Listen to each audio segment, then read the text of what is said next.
Hello नमस्कार दोस्तों। आप सब कैसे हैं? आई होप आप सब बहुत बढ़िया होंगे, बहुत बेहतरीन होंगे, बहुत शानदार होंगे, बहुत जानदार होंगे और बहुत मज़ेदार होंगे। ठीक है मेरे प्यारे दोस्तों, अभी हम लोग बात कर रहे हैं डबल एओ को लेकर के। ठीक है, जिनका भी एग्जाम डबल एओ का है, जिनका भी डबल एओ का पेपर है, उन सब पर बात कर रहे हैं। ठीक है मेरे प्यारे दोस्तों, मैं बता दूं आप लोगों को कि डबल एओ का फुल फॉर्म होता है असिस्टेंट ऑडिट ऑफिसर। ठीक है मेरे प्यारे दोस्तों, जिनका भी एसएससी सीजीएल 2022 बढ़िया गया है, जिनका भी 130 प्लस मार्क्स आ रहा है, आया है, तो उन सभी को डबल एओ पेपर की तैयारी करनी चाहिए। और मेरे प्यारे दोस्तों, हम लोग का टारगेट है कि डबल एओ के पेपर में 80 में 80 लाना है। ठीक है, 40 के 40 क्वेश्चन हम लोग का सही हो, इसी के लिए हम लोग अभी पढ़ाई कर रहे हैं। मेरे प्यारे दोस्तों, हम लोग हर एक चैप्टर को पूरा डिटेल में पढ़ रहे हैं और चैप्टर वाइज फिर हम लोग उसके ऑब्जेक्टिव क्वेश्चन को सोल्व कर रहे हैं। और यह सिलसिला हम लोग का चलेगा 15 जनवरी तक। ठीक है, 15 जनवरी के बाद हम लोग ऑब्जेक्टिव प्रीवियस ईयर में जो आए हुए ऑब्जेक्टिव टाइप क्वेश्चन है उन पर डिस्कशन करेंगे। और उसके बाद हम लोग एक्सपेक्टेड पेपर पर डिस्कशन करेंगे। अपने आप को हम लोग इस प्रकार से तैयार कर लेंगे कि हम लोग का 80 में 80 आए। ठीक है मेरे प्यारे दोस्तों, इस जैसे कि हम लोग इससे पहले जो चैप्टर पढ़े हैं उसका नाम था जर्नल एंट्रीज। आई होप आप लोग सभी को जाके वीडियो को देख लिए होंगे, और अगर नहीं देखे तो जाकर के एक बार वीडियो को जरूर देखिएगा। ठीक है, जर्नल एंट्रीज। मेरे प्यारे दोस्तों, जर्नल एंट्रीज को हम लोग पूरा समझे हैं, पूरा डिटेल में समझे हैं। और आज हम लोग जर्नल एंट्री चैप्टर से जो भी ऑब्जेक्टिव टाइप क्वेश्चन बन सकते हैं उन सारे क्वेश्चन को हम लोग देखेंगे। मेरे प्यारे दोस्तों, लगभग हम लोग इसमें आज 43 क्वेश्चंस को देखेंगे। और अगर आप इतने क्वेश्चंस को अच्छे से कर लेंगे तो आप लोगों का जर्नल एंट्री चैप्टर से एक भी क्वेश्चन गलत नहीं होगा, एक भी क्वेश्चन बाहर नहीं जाएगा। मेरे प्यारे दोस्तों, आप लोगों का सिलेबस में पूरा क्लियर मेंशन है कि जर्नल एंट्री से आप लोगों का क्वेश्चन आएगा। ठीक है, तो मेरे प्यारे दोस्तों चलिए हम लोग देखते हैं जर्नल एंट्री से क्या क्या क्वेश्चन बन सकते हैं। ठीक है, देखिए पहला क्वेश्चन है ध्यान दीजिएगा, पहला क्वेश्चन क्या है। पहला क्वेश्चन है कि रोजनामचा फर्म के लेन देनों का अभिलेखित करता है। तो बताना है कि जर्नल एंट्री जो होता है, journal records the transactions of the firms इन, तो कैसे करता है? वो विश्लेषणात्मक रूप में करता है कि क्रमानुसार करता है कि नियुक्त रूप में करता है या फिर सारांशित रूप में करता है? तो मेरे प्यारे दोस्तों, इसका सही हो जाएगा क्रमानुसार करता है, यानी कि क्रोनोलॉजिकल ऑर्डर में करता है। ठीक है, ये हम लोग बात कर चुके हैं, पढ़ चुके हैं कि जर्नल एंट्री में क्या होता है कि जो भी घटना घटता है, यानी कि जो भी ट्रांजेक्शन होता है, उन ट्रांजेक्शन को हम लोग क्रम अनुसार यानी कि क्रोनोलॉजिकल ऑर्डर में लिखते हैं। ठीक है, तो इसका ऑप्शन नंबर बी करेक्ट हो जाएगा। चलिए देखते हैं next question, question number 2। Question number 2 में कहा जा रहा है कि यदि दो या अधिक समान प्रकृति के लेन देन एक साथ जर्नल किया जाएगा। अगर ध्यान दीजिएगा, अगर हम लोग का दो टाइप का मतलब सेम टाइप का अगर दो जर्नल हो जाए तो हम लोग क्या करते हैं? अगर सेम टाइप का दो जर्नल हो जाए मेरे प्यारे दोस्तों, तो हम लोग उसके लिए कॉन्ट्रा एंट्री करते हैं, यानी कि कंपाउंड एंट्री करते हैं, यानी कि ऑप्शन नंबर ए इसका करेक्ट हो जाएगा। ठीक है, कंपाउंड एंट्री। जैसे कि ध्यान दीजिएगा, एग्जांपल के तौर पर मान लेते हैं कि कैश सेल्स हुआ, कैश सेल्स हुआ तो कैश अकाउंट डेबिट करेंगे, टू सेल्स अकाउंट करेंगे। ठीक है, और सेम डेट को अगर और एक बार cash account debit to sales account हो गया तो हम लोग क्या कर सकते हैं? इन दोनों को मिला सकते हैं।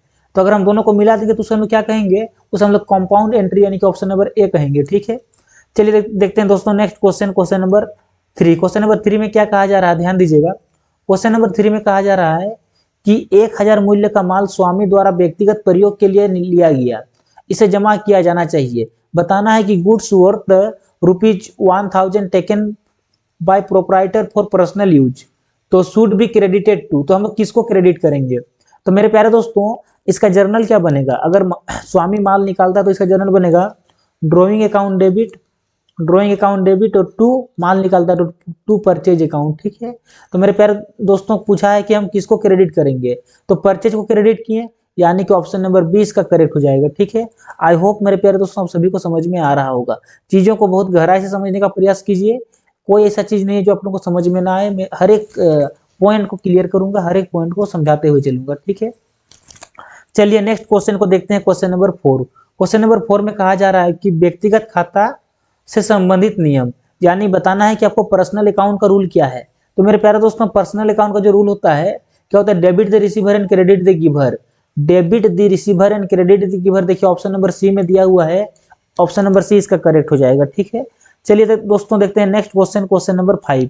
क्वेश्चन नंबर 5 में कहा जा रहा है कि debit all expenses and losses, credit all income and gains, ये कौन सा अकाउंट का रूल है? तो मेरे प्यारे दोस्तों ये जो है हम लोगों का नॉमिनल अकाउंट का रूल है, ऑप्शन नंबर सी करेक्ट हो जाएगा। मैंने हर एक रूल को डिस्कशन किया है पिछला वीडियो में, अगर आप लोग नहीं देखे हैं तो एक बार जा करके जरूर देखिएगा मेरे प्यारे दोस्तों। चलिए देखते हैं next question, question number 6। Question number 6 में कहा जा रहा है कि व्यक्तिगत प्रयोग हेतु 1500 आहरण डेबिट किया जाएगा।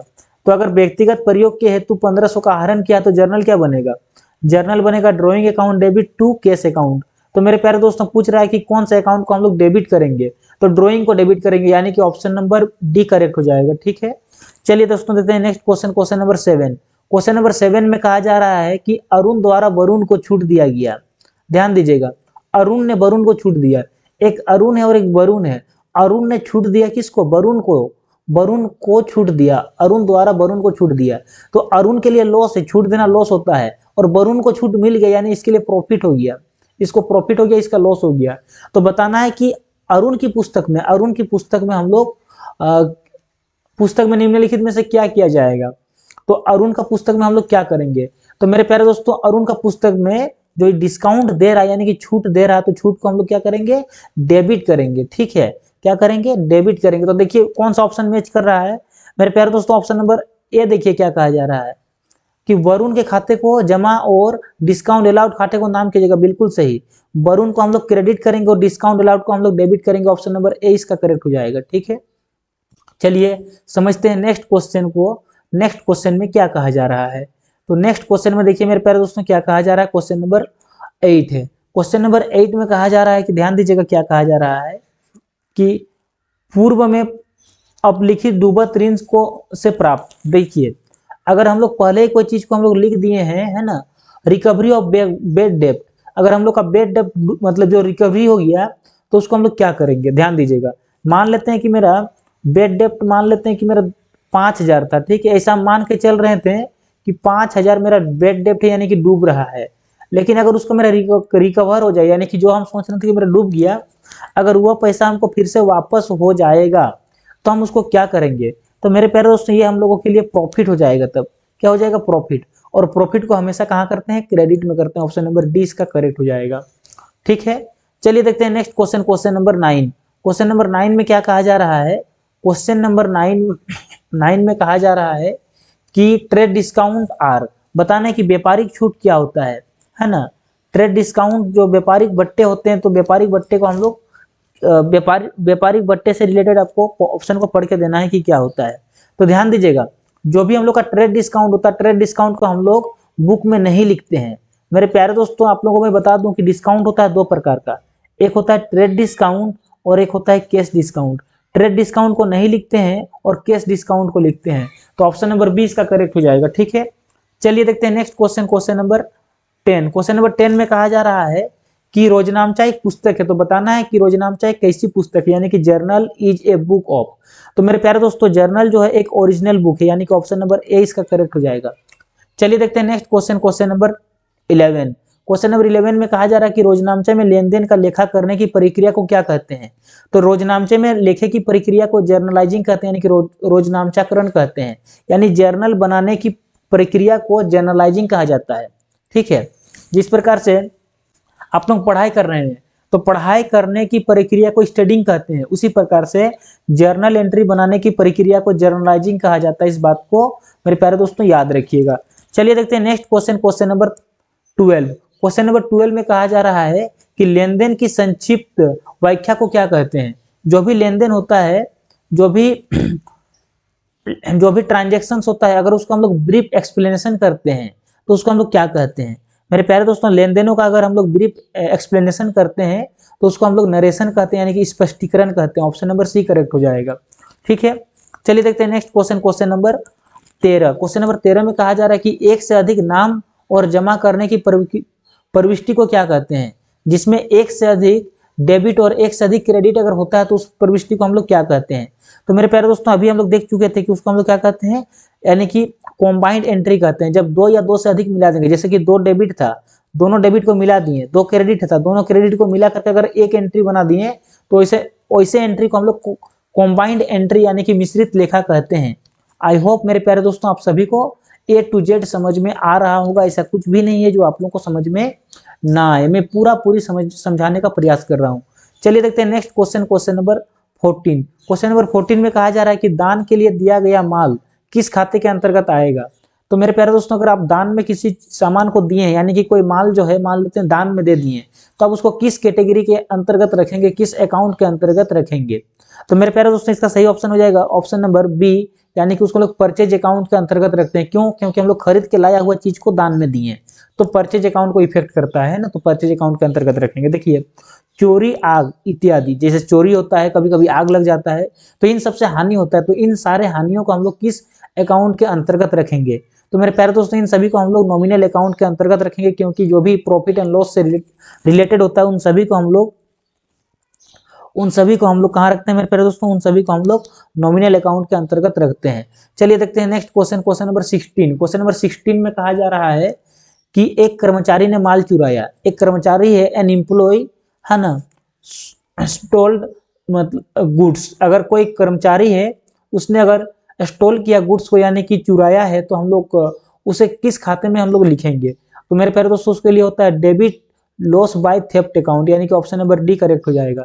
चलिए देखते हैं next question, question number 17। Question number 17 में कहा जा रहा है कि एक रोजनामचे में कितने खाने होते हैं। How many columns in A journal has. तो जर्नल में कितने कॉलम होते हैं। तो मेरे प्यारे दोस्तों, जर्नल में टोटल 5 कॉलम होते हैं। इस चीज का हम लोग चर्चा पिछला क्लास में कर चुके हैं। आई होप आप लोगों को समझ में आ रहा होगा और आप लोग देख चुके होंगे पिछला वीडियो। अगर नहीं देखें तो जाकर के एक बार जरूर देखिए।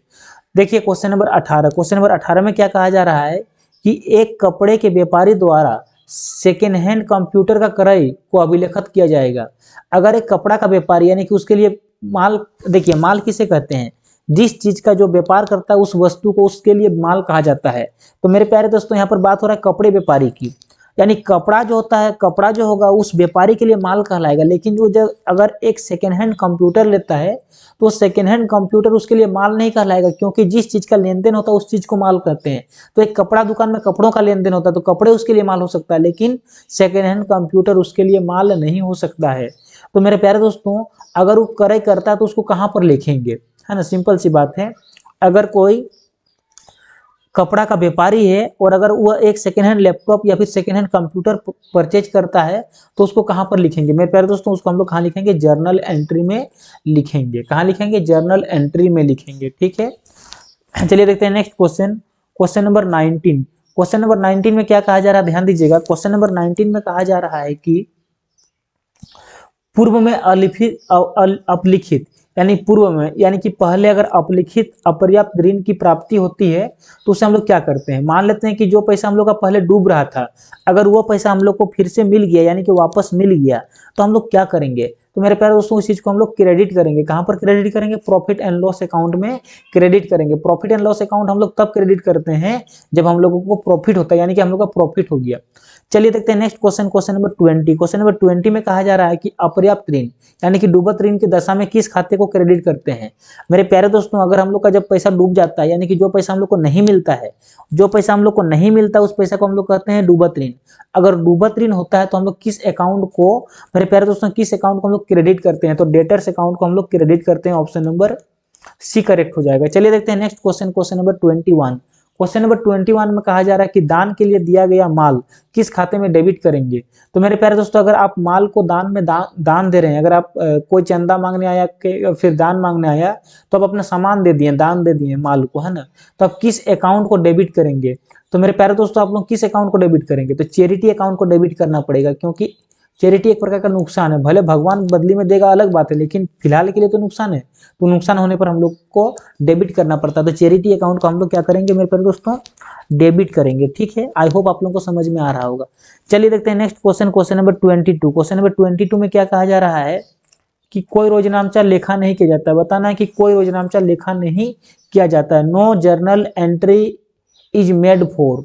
तो किस चीज का हम लोग जर्नल एंट्री नहीं करते हैं, तो मेरे प्यारे दोस्तों, है ना, जो ट्रेड डिस्काउंट होता है, ट्रेड डिस्काउंट को नहीं लिखा जाता है, तो उसका जर्नल एंट्री भी नहीं होता है, ऐसा मैंने बताया है। चलिए नेक्स्ट देखते हैं क्वेश्चन नंबर 23। क्वेश्चन नंबर 23 में कहा जा रहा है कि जब जर्नल में प्रविष्टि की जाती है, when an entry is made in journal, sorry, जब जर्नल में प्रविष्टि की जाती है तो किसके हिसाब से की जाती है? डेबिट किए जाने वाले खाते को पहले लिखा जाता है, बिल्कुल सही बात है। डेबिट को हम लोग पहले लिखते हैं और बाद में हम लोग क्रेडिट को लिखते हैं, यानी कि जो भी डेबिट होता है डेबिट को पहले लिखते हैं और बाद में क्रेडिट को लिखते हैं। ये बात बिल्कुल सही है, ऑप्शन नंबर ए करेक्ट है। चलिए देखते हैं next question, question number 24। Question number 24 में कहा जा रहा है कि क्रय की गई मशीन को डेबिट करना चाहिए। जो मशीन हम लोग परचेज कर रहे हैं तो हम लोग किसको डेबिट करेंगे? तो मेरे प्यारे दोस्तों सिंपल सी बात है, जिसको हम लोग खरीदते हैं, जो हम लोग के पास आ रहा है उसको डेबिट करेंगे, यानी कि आने वाले को डेबिट करते हैं। ऑप्शन नंबर एक सही हो जाएगा कि मशीन अकाउंट को हम लोग डेबिट करेंगे। चलिए देखते हैं नेक्स्ट क्वेश्चन, क्वेश्चन नंबर देखते हैं 25। 25 में देखिए क्या कहा जा रहा है कि मशीन पर लगाया जाने वाला ह्रास डेबिट किया जाता है। तो मेरे प्यारे दोस्तों हम लोग किसमें डेबिट करते हैं? कौन सा अकाउंट है जिसमें हम लोग डिप्रेसिएशन को डेबिट करते हैं? तो मेरे प्यारे दोस्तों कौन सा वो अकाउंट है जिसमें हम लोग क्या करते हैं? डिप्रेसिएशन को डेबिट करते हैं। ये क्वेश्चन जो है बहुत अच्छा क्वेश्चन पूछा गया है आप लोगों से। तो मेरे प्यारे दोस्तों डिप्रेसिएशन को हम लोग डेबिट, देखिए ध्यान दीजिएगा, मशीनरी पर लगाया जाने वाला ह्रास डेबिट किया जाता है। तो जब मशीनरी पर डिप्रेसिएशन लगता है तो हम लोग किस अकाउंट को डेबिट करते हैं? तो डिप्रेसिएशन अकाउंट को हम लोग डेबिट करते हैं। Depreciation account debit to machinery account. I hope आप लोगों को ये बात पता होगा। घबराने की कोई बात नहीं, मैं आप लोगों को एक एक करके एक एक कॉन्सेप्ट क्लियर कराऊंगा, घबराने की बिल्कुल भी बात नहीं है। चलिए देखते हैं next question, question number 26। Question number 26 में कहा जा रहा है कि स्वामी द्वारा व्यवसाय में लगाई गई रोकड़ और माल से निम्नलिखित खाते को क्रेडिट करते हैं। तो जब भी कोई चीज लगाते हैं हम लोग कैपिटल अकाउंट को, यानी कि ऑप्शन नंबर सी करेक्ट हो जाएगा। ठीक है, चलिए देखते हैं next question, question number 27। Question number 27 में क्या कहा जा रहा है कि मिसेस आदर्श को भुगतान किए गए वेतन की धनराशि निम्नलिखित में किस खाते को डेबिट करेंगे? तो मेरे प्यारे दोस्तों सैलरी अकाउंट को हम लोग डेबिट करेंगे, ऑप्शन नंबर बी करेक्ट हो जाएगा। चलिए देखते हैं next question, question number 28। Question number 28 में कहा जा रहा है कि एक ग्राहक को दी जाने वाली दी गई नगद छूट निम्नलिखित में किस खाते को क्रेडिट करनी चाहिए? तो मेरे प्यारे दोस्तों जब हम लोग किसी को छूट दे रहे हैं तो उस कस्टमर को, जिसको हम लोग दे रहे हैं उसको हम लोग क्रेडिट करेंगे, ऑप्शन नंबर डी करेक्ट हो जाएगा। चलिए देखते हैं next question, question number 29। Question number 29 में कहा जा रहा है कि अंकित की गई, थोड़ा सा बलर आया हुआ है दोस्तों, ये पेज क्लियर नहीं था, प्रिंट आउट क्लियर नहीं था, तो घबराने की कोई बात नहीं, आप लोगों को नेक्स्ट पेज बिल्कुल क्लियर मिलेगा। अंकित को की गई बिक्री किस खाते को डेबिट? देखिए अंकित को की गई बिक्री, अगर कोई, देखिए यहाँ पर अंकित ही है, ठीक है, हम सोचे थे कि अंकित, हाँ अंकित ही है। अगर आप अंकित को सेल्स कर रहे हैं तो आप किस अकाउंट को डेबिट करेंगे? मेरे प्यारे दोस्तों ये जो लेन देन है ये उधारी का लेन देन है। कैसा लेन देन है? उधारी का। तो जनरल क्या बनेगा? अंकित account debit to sales account. तो किसको डेबिट करेंगे? अंकित को डेबिट करेंगे, ऑप्शन नंबर बी करेक्ट हो जाएगा।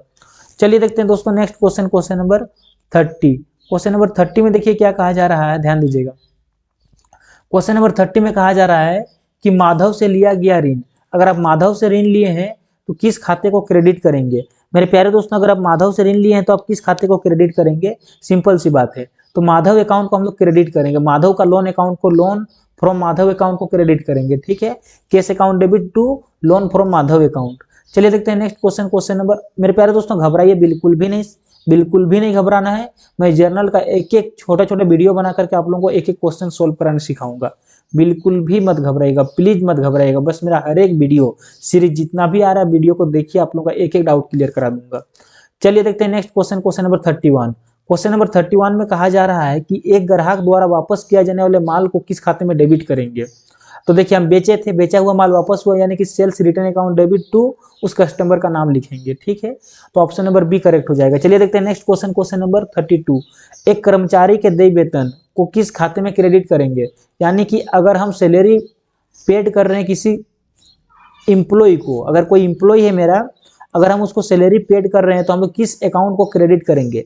तो मेरे प्यारे दोस्तों इस बात को समझिएगा कि किस अकाउंट को हम लोग क्रेडिट करेंगे।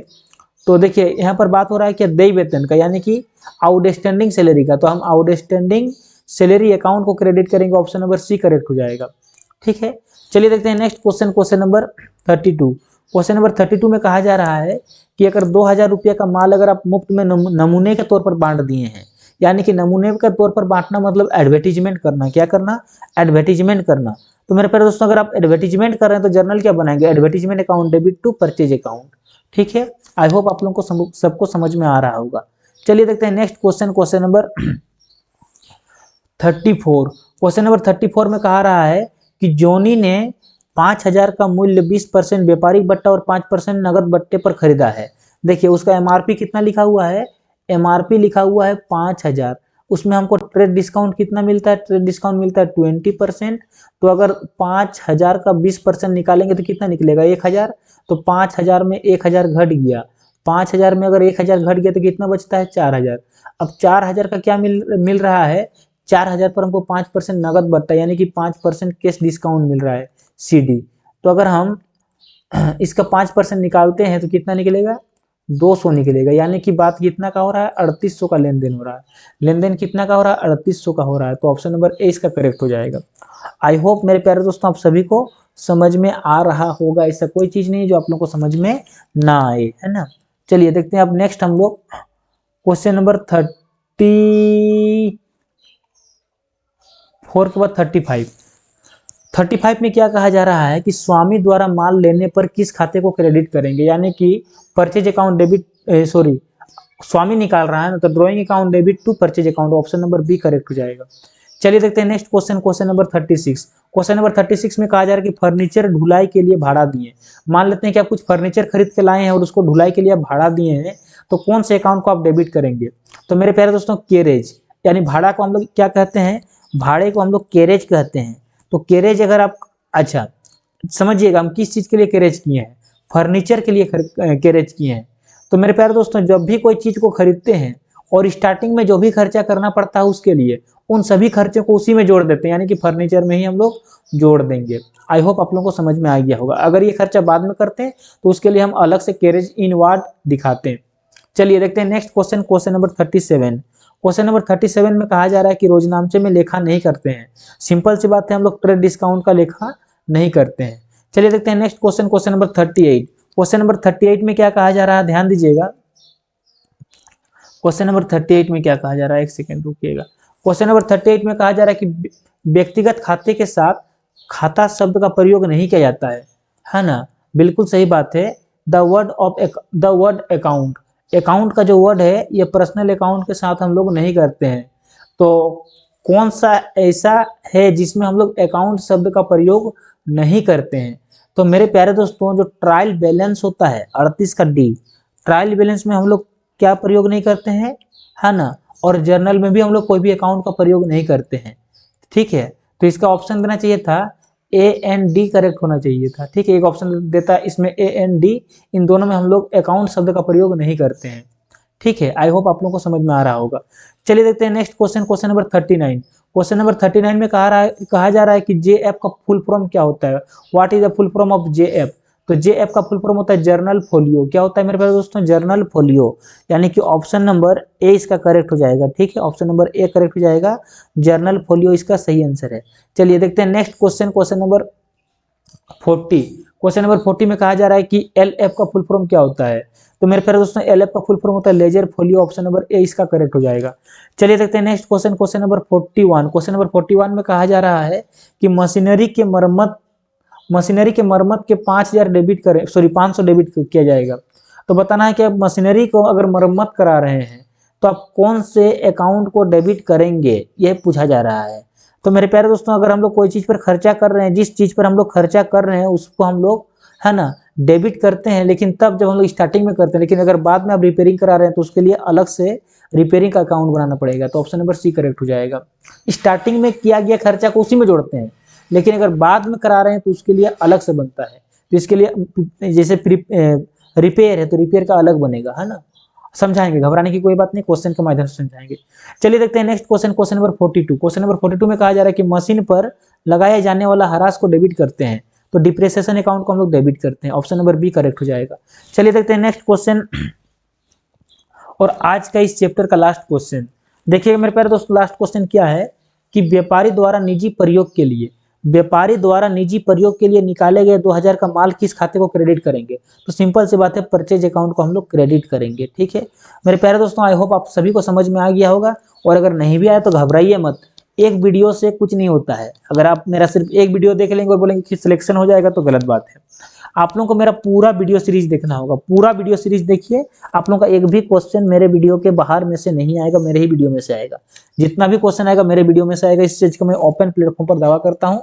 मैं आप लोगों के लिए हर एक दिन वीडियो अपलोड कर रहा हूँ, मेरे हर एक वीडियो को आप लोग देखिए और जहां इंपॉर्टेंट लगे नोट भी कीजिए।